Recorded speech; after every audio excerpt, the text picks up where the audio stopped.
Let's discuss a few simple ways that you can assess your health risk at home using nothing more than a tape measure. So for our purposes today, it's actually recommended that you utilize a spring-loaded tape measure like this one you see here. Now, if you don't have a spring-loaded tape measure at home, you can use one of these if you have that available. The first measurement we're going to talk about is body mass index, also known as BMI. BMI describes the relationship between body weight and height, and since it cannot determine actual body composition, research has shown that this measurement can be somewhat limited in terms of its accuracy. For example, individuals who are extremely muscular would score high on a BMI chart, inaccurately categorizing those individuals as being overweight or obese.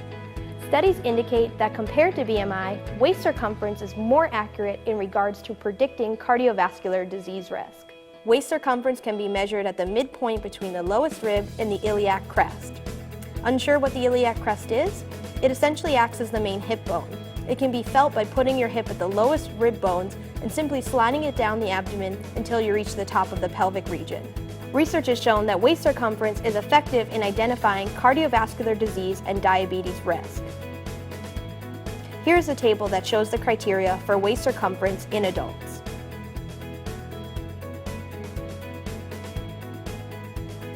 For accuracy, it's important that the measurement is taken at the end of expiration, at the point when the diaphragm is in its neutral position. It's also important to keep the tape measure snug, but not too tight that it presses into the subcutaneous layers. Another measurement that can be used, and research has shown to be the superior clinical measurement for predicting cardiovascular disease mortality, is the waist-to-hip ratio.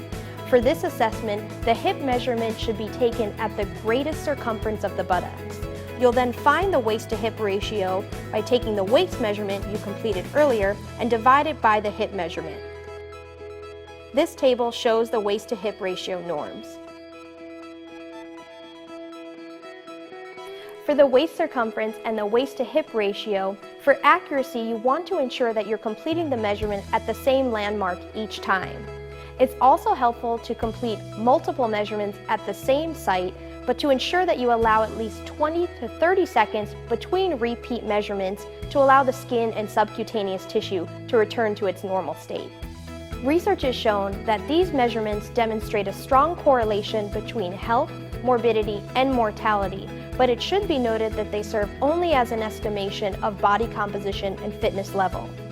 For a more three-dimensional view of the makeup of the body, especially if you have weight loss goals, consider enlisting the help of an ACE-certified personal trainer who can provide additional assessments such as skin fold measurements to more accurately assess your body composition.